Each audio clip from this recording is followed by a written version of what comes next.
Olá, vamos falar sobre 2026, um ano que, olha, promete ser um verdadeiro divisor de águas para os investimentos aqui no Brasil. A gente tem um cenário com taxa de juros caindo e, ao mesmo tempo, toda aquela incerteza que um ano de eleição traz. A pergunta é, onde que a renda fixa entra nessa história? É exatamente isso que a gente vai descobrir hoje, mergulhando nas estratégias dos especialistas para navegar nesse ambiente. E aqui já chegamos na pergunta de R$ 1 milhão, né? Se a Selic está em queda, quer dizer que a festa da renda fixa acabou? Poxa, o raciocínio mais rápido leva a gente a pensar que sim. Só que a realidade, como a gente vai ver, é bem mais complexa e, para nossa sorte, cheia de oportunidades. Então, para entender o cenário de 2026, a gente precisa pensar num quebra-cabeça de duas peças gigantes. De um lado tem o Banco Central cortando os juros. Do outro, aquela nuvem de incertezas que todo ano eleitoral traz para o jogo. É juntando essas duas peças que a gente consegue montar a melhor estratégia para investir. Certo, vamos direto ao que interessa. A projeção do mercado, o que todo mundo espera, é que a Selic feche o ano ali perto dos 12,5%. Tá, eu sei, é uma queda se a gente comparar com o que a gente já teve. Mas vamos colocar isso em perspectiva. Em qualquer lugar do mundo, uma taxa de 12,5% é considerada altíssima. E não só eu que estou dizendo isso. Olha só o que o Guilherme Almeida da Suno Research fala. Mesmo nesse patamar, ainda é uma oportunidade excelente. Ou seja, a mensagem é clara. Mesmo caindo, a renda fixa brasileira continua sendo, sabe, um pilar fundamental para proteger o patrimônio e, claro, para buscar retornos bem atraentes. Ok, cenário entendido. Agora que tal um tour rápido pelas ferramentas que a gente tem na nossa caixa? Porque conhecer as opções é sempre o primeiríssimo passo para montar uma estratégia que realmente funcione. E a gente começa, claro, pelos títulos públicos. Eles são a base, o alicerce de qualquer carteira de investimentos. Pensa assim, é o investimento mais seguro do país, porque na prática é um empréstimo para o governo. A gente tem o Tesouro Selic, perfeito para o dia a dia, o IPCA+, que protege da inflação, e o prefixado, para quem quer travar uma taxa e não ter surpresas, cada um com a sua função. Na sequência, vêm os títulos bancários, os famosos CDBs, as LCIs e LCAs. Todos eles são emitidos por bancos.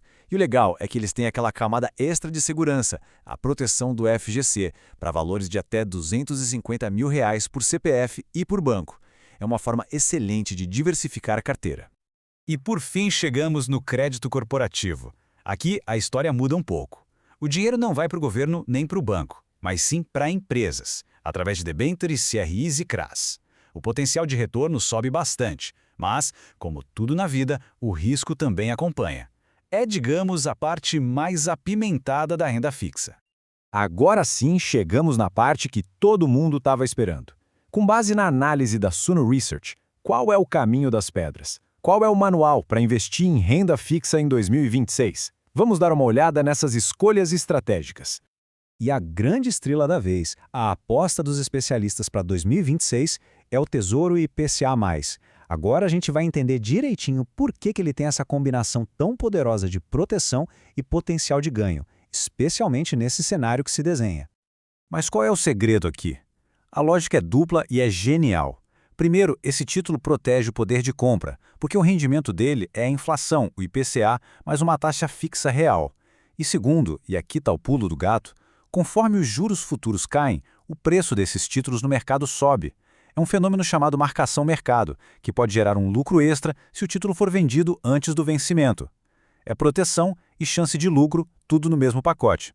Essa tabela aqui resume tudo de forma perfeita. Para reserva de emergência, não tem discussão. Tesouro Selic continua imbatível. Para quem quer a previsibilidade de saber exatamente o retorno, o pré-fixado é uma opção, mas o potencial dele está um pouco menor agora.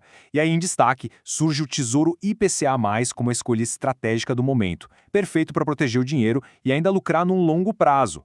E quando a gente olha para os títulos emitidos por bancos? Bom, a regra de ouro é bem simples. Como eles têm um risco de crédito um pouquinho maior, mesmo com a proteção do FGC, eles precisam, por obrigação, oferecer uma taxa de juros melhor do que a de um título público parecido. É uma troca justa, né? Um pouquinho mais de risco por um pouquinho mais de retorno. Agora, mergulhando no crédito corporativo. Aqui o jogo começa a ficar bem mais interessante. O grande chamariz, claro, são os retornos, que podem ser bem maiores. E tem mais. Muitos desses ativos, como as debêntures incentivadas, os CRIs e os CRAs, têm isenção de imposto de renda para a pessoa física. Isso dá um belo empurrão no ganho líquido final.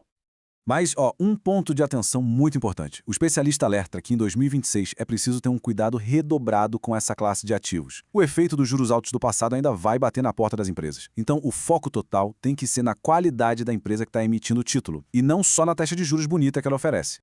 A estratégia, então, se resume a 2 passos bem simples. Primeiro, focar em empresas de altíssima qualidade. Pense em companhias grandes, com um histórico sólido, poucas dívidas. Segundo, ter muita cautela com empresas de setores que sofrem demais com os altos e baixos da economia, ou aquelas que já estão super endividadas. Ufa! A gente já viu o cenário, as ferramentas, as estratégias, agora vem a parte mais importante de todas.